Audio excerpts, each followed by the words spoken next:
andan? Bienvenidos a nuestra charla política de cierre de semana aquí por CN23 con Ideas Propias. Un programa especial desde ya porque rige la veda, pero una aclaración. La veda es respecto de ciertos temas vinculados estrictamente con lo electoral, pero no significa que no se pueda charlar de política. Quizá nosotros, un poco más acostumbrados a discusiones políticas que van al hueso, nos resulta más sencillo y evitamos completar todo nuestro tiempo con alguna que otra pavada. Pero más allá de eso, anunciamos, por supuesto, los temas. En la semana hubo un anuncio muy importante, tiene que ver con la actualización jubilatoria, y eso nos va a llevar a charlar acerca de las políticas de Estado, su relación con otras decisiones y otras variables del ejercicio del gobierno que la explican y la posibilitan. Van a ver que es interesante y que va más allá de los números que desde ya son muy importantes para todo el mundo o la comunidad vinculada a la jubilación. Por otro lado, vamos a charlar sobre Brasil, quizá la crisis política más importante del PT desde que está en el gobierno, y eso nos va a llevar a analizar no solamente la situación en Brasil, sino también la región. Quizá caracterizar un nuevo avance de la derecha que no siempre es democrática cuando tiene que disputar poder en nuestros países. Y finalmente la economía, algo del dólar y también algunos presagios de devaluación que siempre son parte, por supuesto, de nuestro encuentro. Hasta las 12, aquí por CN23 con Ideas Propias. Empezamos.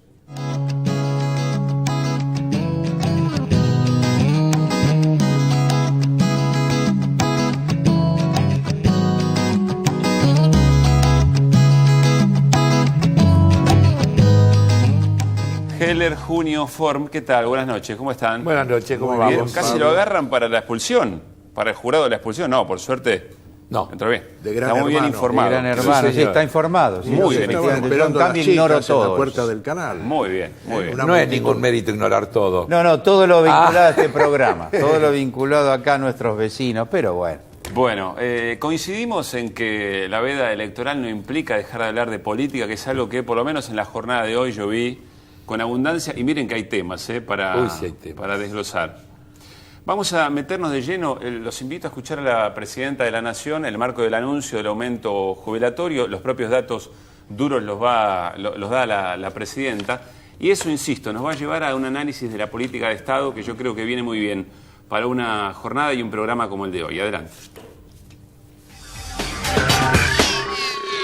El haber jubilatorio mínimo con este aumento de 3.821 pesos pasa a 4.299, casi 4.300 pesos. Precisamente es el Estado entonces el que viene a reparar la falta de presencia, su ausencia, que también es una política.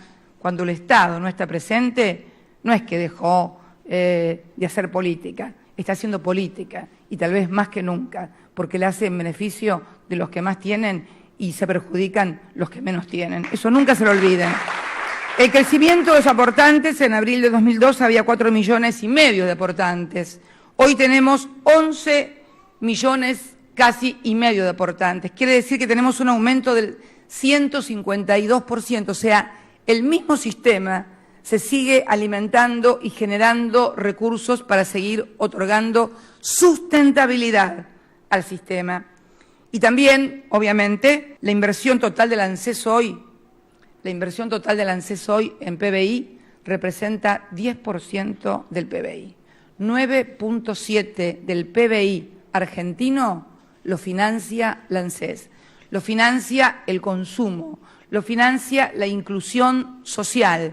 No es beneficencia, es inteligencia y política económica de la buena, política económica que incluye a la gente, no porque tengamos caridad o querramos hacer beneficencia, sino porque es conveniente para el crecimiento del país. En el arranque de la charla no quiero enfocar un aspecto de todo lo que hemos compartido. Me gustaría que primero charlemos algo acerca de lo que se anuncia aquí en el corte, y después sí me gustaría preguntarles algunas cosas vinculadas a la noción de la política de Estado y el Estado cuando interviene. Cristina usó otra cantidad de datos importantes que desde luego aquí no se pueden mostrar, pero yo me voy a permitir agregar un par de datos. Por ejemplo, el haber mínimo con este aumento de septiembre alcanza el 77,7% del salario mínimo vital y móvil. Es decir, la aplicación de la fórmula que la Ley de Movilidad Jubilatoria estableció hace que cada semestre se le vaya ganando un poquito, porque la fórmula tiene esa virtud y se va acercando a el famoso 82% sin desfinanciar, sin hacer ninguna cosa rara, sino a través de un procedimiento de generación de recursos. Porque en general cuando se habla del 82 no se explica cómo se llegaría... Cómo se llegaría, de dónde saldría la plata, claro. La otra cuestión que quiero decir es que, porque hemos escuchado hablar, por ejemplo, la otra vez cuando veíamos a Esper, Broda, Melcoñán decía, hay 2,5 millones o 3,5 millones, 3,5 millones de personas que no tienen aportes y que no pagaron. Sí. Bueno, vamos a aclararle al amigo Melcoñán.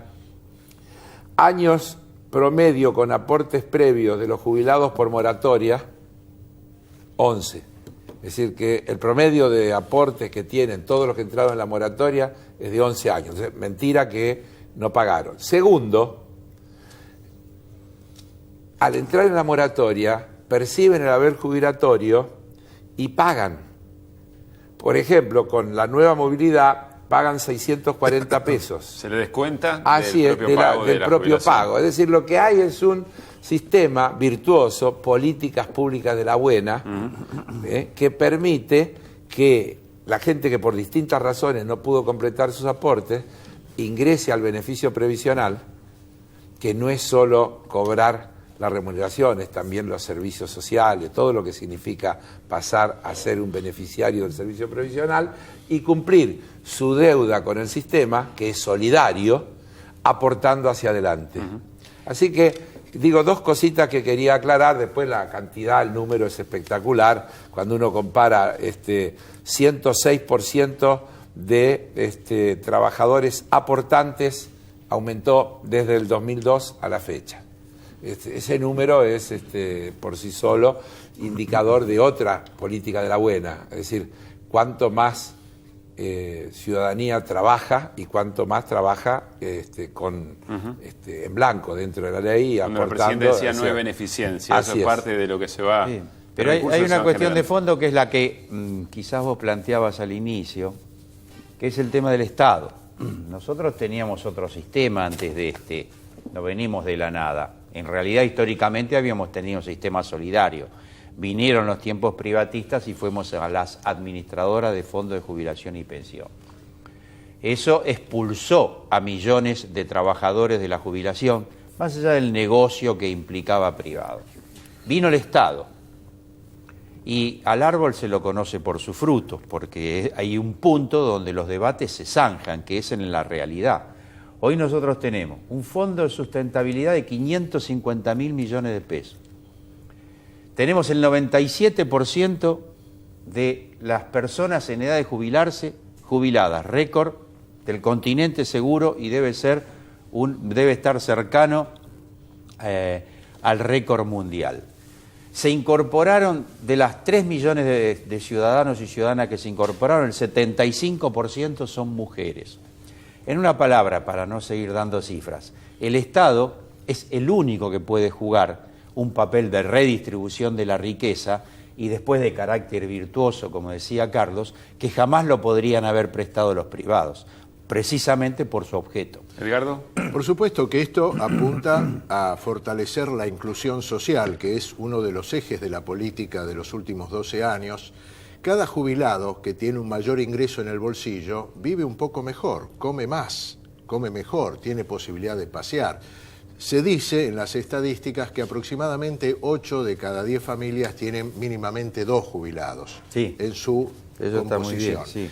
Y esto es muy importante porque este aumento, este incremento significativo que supera lo logrado en las paritarias por los trabajadores, porque en el año suma más del 33%. Por la fórmula. Por eso se va acercando al 82%. ¿Qué significa? Significa seguir fortaleciendo el mercado interno. Es decir, gente que consume, porque ellos no van al dólar blue o al dólar ilegal, ni compran bonos extranjeros, sino que consumen productos de pequeñas, medianas empresas nacionales, con lo cual se cierra el círculo virtuoso. Hay que decir además que el aumento del número de trabajadores registrados permite una mayor recaudación que incrementa los fondos que van con destino también a los jubilados. Pero hay que decir además que no alcanzaría con eso para sostener no es suficiente. Sistema, porque esa es otra cosa que muchas veces se oculta. El sistema impositivo argentino aporta una parte de lo que recauda a la sustentabilidad del fondos del ANSES. Del IVA va un pedazo, del impuesto a las ganancias va un pedazo, y del impuesto, del fondo de la soja va también una parte. Déjame titular, porque quiero entrar en eso, haciendo hincapié en las políticas de Estado. Yo creo que se ha hecho en los últimos años un gran esfuerzo para explicar ese círculo políticamente virtuoso entre recaudación, decisiones estructurales como la recuperación de los fondos que tenía la CFJP y la derivación o la posibilidad de las políticas de Estado. Se explicó bastante, pero todavía me da la sensación que no hay una lectura. Cada vez que se presentan determinado tipo de campaña, como por ejemplo el tema del 82% móvil, hay que hacer demasiado hincapié todavía en explicar. Me gustaría que tracemos alguna de esas razones que explican ese círculo que denomino al azar aquí políticamente tener virtuoso. Una diferencia con vos. A ver. De cualquier manera es un tema de sensaciones y de algunas cosas que uno va leyendo. Yo creo que estamos bastante de vuelta de aquello, de la derrota ideológica de que el Estado es bobo, no sirve, achicar el Estado, agrandar todo eso. Francamente creo que la mayoría de la ciudadanía argentina hoy prefiere que la cosa pública esté administrada por el Estado. Bueno, pero está claro que es así por algunas cualidades de la campaña. Lo que yo digo es, tenemos que tener bien en claro cuáles son esas relaciones. Les voy a dar un ejemplo contrario. El tema del dólar y nuestra cultura del dólar, evidentemente, es otra cosa. Bueno, sí. Pero también allí hay razones que explican por qué el Estado tiene que intervenir en el mercado cambiario. Sí. Y sin embargo, lo que es más fuerte es esa cultura respecto de ir al dólar y no entender que son recursos Pero lo cortos. primero que habría que decir es que el Estado siempre interviene. Por eso... Eso mencionaba la presidenta. Por eso es importante cuando ella dice políticas públicas de las buenas. Porque el Estado de los 90 también hizo políticas públicas. Era muy activo ese Estado. No es cierto que era un Estado inactivo. Y el Estado de la dictadura era un Estado muy activo. Tenía a su cargo la represión, los desaparecidos, llevó adelante todo el proceso de que luego completó el menemismo de desarmar al Estado como agente activo de la economía. Pero eso lo hacía el Estado también, eran políticas de Estado. Por eso la discusión no es si hay o no política de Estado, es mentira que hay sistemas donde no hay política de Estado. Hay políticas de Estado buenas y hay políticas de Estado malas. ¿Qué los define si van a favor o en contra de la gente, de la ciudadanía? Las políticas que significa sacar el sistema previsional de un sistema solidario y convertirlo en un sistema donde cada uno se jubila según lo que gana y el que está en negro se queda afuera y todo lo demás, es una política de Estado, perversa, pero política de Estado al fin. La distribución de la riqueza con equidad, la inclusión social no la puede hacer de ningún modo el mercado, la hace el Estado o no la hace nadie. Bueno, esto es el mérito de un Estado activo y presente. Y la pirueta de Macri creo que está ligada en buena medida a que el estado de conciencia de la sociedad sobre todos estos temas no es el que ellos desearían e incluso el que imaginaban. Las encuestas dicen otra cosa. Voy a ser un poco más específico. Creo que no se puede explicar el tema de jubilatorio sin un detalle de algo que también se anunció esta semana, que es los aumentos históricos en la recaudación. Claro.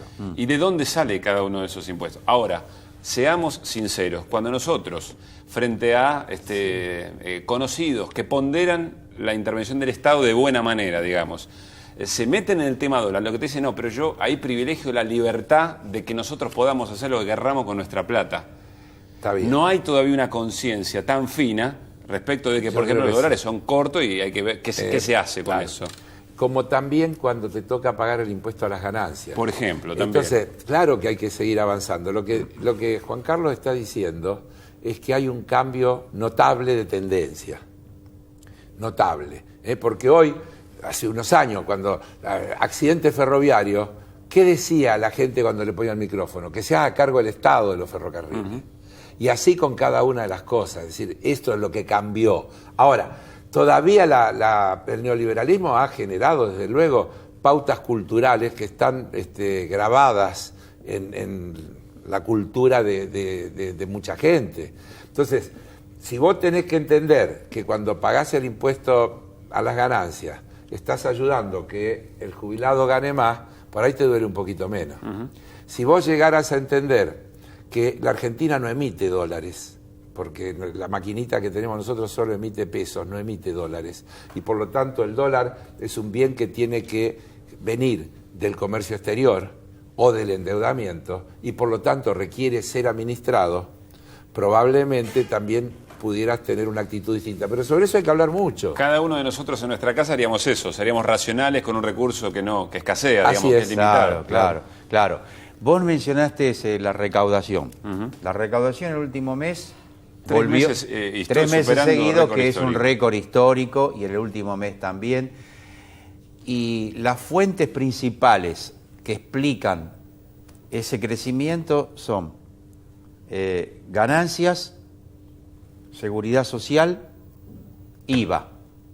IVA es consumo, aquí se dijo, y fundamentalmente venimos de paritarias, es la consecuencia paritarias, y de todas las actualizaciones del Estado, asignación universal, paritarias y qué sé yo. Pero hasta la seguridad social tuvo un salto de 40% el mes pasado, de crecimiento. Eso es... Seguridad social es lo que cada trabajador aporta al sistema solidario. Y los patrones. Porque hubo retroactividad por la aplicación de los trabajadores y patronales. Lo cierto es que la desocupación no crece, más bien está contenida. Crece muy de a poquito el blanqueo de trabajadores y consecuentemente los aportes a la seguridad social son mayores. Y ganancias también entonces creció.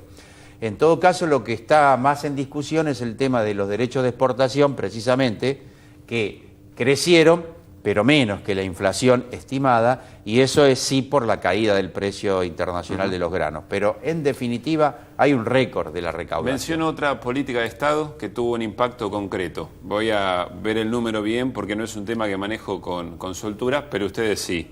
Desde que se decidió el aumento de tasas respecto del tema plazo fijo, en los 3 días siguientes un incremento de depósitos, o un volumen de depósitos de 2.100 millones en 3 días de pesos. Eso es una consecuencia directa también de una decisión política en este sentido. ¿Es mucho, es poco? Hay que medirlo en términos porcentuales y hay que ver, porque coincide con el inicio del mes, como que mucha gente cobró y que entonces constituye los depósitos. Hay que desestacionalizarlo un poquito para ver cuál es la verdadera magnitud. Digamos, para no hacer de todo un exitismo directo, sencillo. Lo cierto es que hay una política pública ahí también. La política pública se puede hacer porque hubo una reforma a la Carta Orgánica del Banco Central, que es otra política pública, que le ha dado al Banco Central capacidad regular. Y el Banco Central ha hecho algo inédito. Subió las tasas de interés de los depósitos más chicos. Le aseguró un piso a los pequeños ahorristas. Lo que nunca. Lo que nunca. Ahora subió el piso hasta 1 millón de pesos. Es decir, que los bancos no pueden negociar. Cualquier depositante hasta 1 millón de pesos tiene garantizada una tasa porque es una resolución del Banco Central. Es muy probable que mucha gente piense que una tasa del 23, 24% hoy es más atractiva que lo que puede especular agarrando la plata del sueldo y yendo a comprar dólares y yendo a venderlo a una cueva. Incluso que la inflación esperada. No hay nadie, inclusive de las consultoras privadas, que nadie mide bien, que de ese número de inflación. Dan entre el 18 y 20%. Incluso Merrill Lynch, insospechada de kirchnerista ni de camporista, hablaba del 18,5%, ¿no? Finalmente, y para cerrar, lo dejo como una inquietud más que otra cosa porque abriría otra charla. De aquí a futuro, pensando en lo que falta, en profundizar, en seguir mejorando la distribución de la renta, las cosas que efectivamente podrían estar en manos del Estado, ¿es esperable, es recomendable tratar de convencer a cierto sector de la burguesía local para que juegue a favor? ¿O con la experiencia pasada mejor directamente echar mano a este tipo de intervenciones estatales? Y hay que persistir, hay que persistir. Por supuesto, se avecinan elecciones, habrá que ver cuál es el escenario que se presenta, pero si es por nosotros, hay que intensificar el papel del Estado activo, y una de las asignaturas pendientes es una profunda reforma tributaria, porque mediante una profunda reforma tributaria el Estado puede contar con una masa mayor de recursos para reasignarlos a los sectores que aún siguen postergados en la sociedad argentina. La presidenta, viste, que dice siempre que ella no aumentó ningún impuesto, y es cierto, lo que se hizo es mejorar los mecanismos de recaudación y el crecimiento de la actividad económica, que es lo que ha generado ese crecimiento de los ingresos. Pero no es solo que el Estado actúe como operador de determinados sectores de la sociedad, cosa que es importante. Por ejemplo, nosotros hemos presentado con Junio el proyecto para crear la YPF del litio. Es un área estratégica, de un recurso estratégico que merece un bloque que merecería un bloque en sí mismo. Pero además están las cosas del Estado regulador. Cuando uno habla de lo que recién estaba diciendo Edgardo, o si nos pusiéramos a hablar, él hablaba de la reforma impositiva, pero podríamos hablar de la ley de inversiones extranjeras, que regule la posibilidad y en qué condiciones, o podríamos hablar de una ley de protección del medio ambiente que establezca regulaciones respecto de cómo debe explotarse la minería. Hay terreno para avanzar. Hay terreno para avanzar. Igual una salvedad, sí, me permite cerramos, hacer, Juan Carlos. socioeconómica, porque vos lo mencionaste, la burguesía local, sí. Si hay que persistir, en fin. Yo haría un distingo de un tema que merecería un simposio y no Sin lo dudas. tenemos. Por eso dije, la para gran provocar burguesía nada más. local es una cosa en la que tengo muy pocas esperanzas porque no ha demostrado una vocación productiva nacional. En cambio sí en las medianas empresas y en las pequeñas empresas, que es otro cantar. Dijo Juan Carlos Junio, y así cerramos el primer bloque, ya venimos.